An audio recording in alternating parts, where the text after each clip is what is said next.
Olá pessoal, aula 40. Vamos avançar aqui com Sócrates. Nós vamos agora fazer uma distinção de duas fases da vida de Sócrates, seguindo aqui o nosso historiador, Giovanni Reale.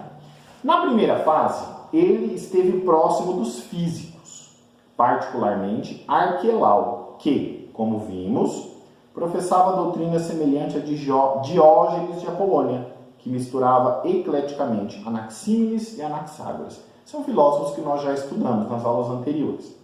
Sofrendo a influência da sofística, que também estudamos, Gorgias, fez próprios os seus problemas, embora polemizando firmemente contra as soluções que lhes foram dadas pelos maiores sofistas.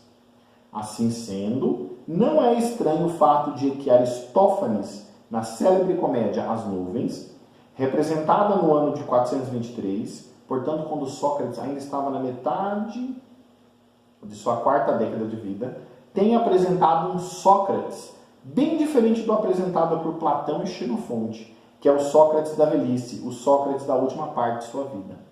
Então nós percebemos que Sócrates, ele não é aquele tipo de pessoa, não é um iluminado, não é um messias, não é um farsante, não é um profeta. Sócrates simplesmente dedicou a sua vida a estudar. Estudou tudo o que tinha antes dele, que é o que nós propomos no nosso curso de filosofia.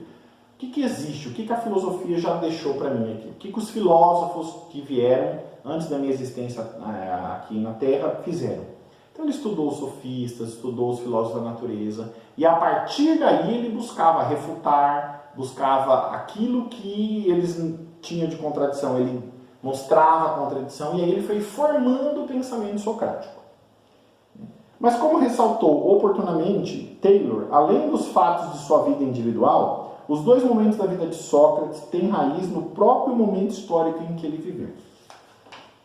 Não podemos sequer começar a compreender Sócrates enquanto não tivermos claro que para nós mesmos, que a sua juventude e a sua primeira maturidade transcorreram em uma sociedade separada daquela que cresceram Platão e Xenofonte por um abismo semelhante ao que separa a Europa pré-guerra da Europa pós-guerra.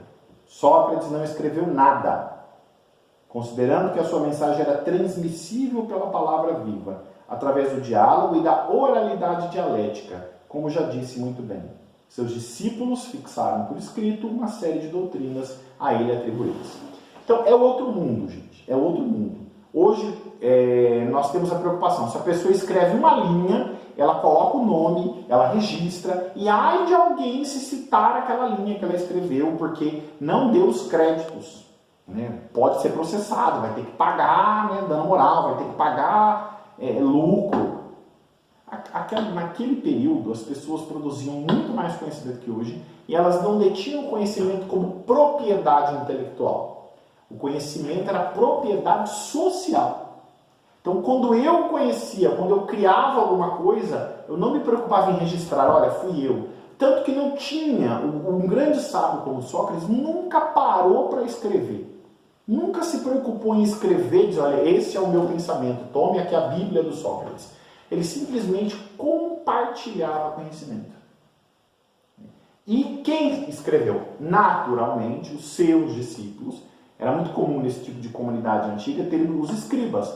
Alguns se dedicavam a escrever, até porque ele ia chegando perto da velhice, viria a morte, e após a sua morte, muita gente ia dizer isso, dizer aquilo, mas não era preocupação do filósofo e nem da sua primeira geração, ali mais imediata mesmo, escrever. O tempo que Sócrates poderia passar se preocupado em escrever e dizer, olha, esse aqui é o meu pensamento, ele gastava para pensar. Uma outra característica, Sócrates tinha um instrumento de trabalho, palavra. Falar, ele falava. E a oralidade dialética. O que é a oralidade dialética? Falar e confrontar as ideias. Uma coisa que hoje, quando você vai falar com uma pessoa, aí você vai discordar da pessoa. Aí você chega para a pessoa e fala, olha, José. José podia ser o X, o Y. Eu respeito o que você está falando, mas eu não concordo com você. Eu respeito sua ideia. Isso é uma coisa estúpida, porque se você discorda, você não tem como respeitar aquela ideia, você só respeita aquilo que você concorda. Uma coisa é você respeitar o José, olha, José, eu respeito você, mas eu não concordo com o que você está dizendo. Não é verdade, o que você está dizendo tem esse erro. O que você está dizendo é mentira, ou o que você está dizendo é um equívoco, ou o que você está dizendo é uma coisa incompleta. Se você fizer isso com uma pessoa, você perde todas as suas amizades. Então faça e perca, porque eles são falsos amigos e são inimigos do conhecimento. É melhor ficar quieto do que perder tempo falando com o idiota. Não pense, não seja inocente, e era uma característica de Sócrates. Ele não se entregava a conversas com idiotas.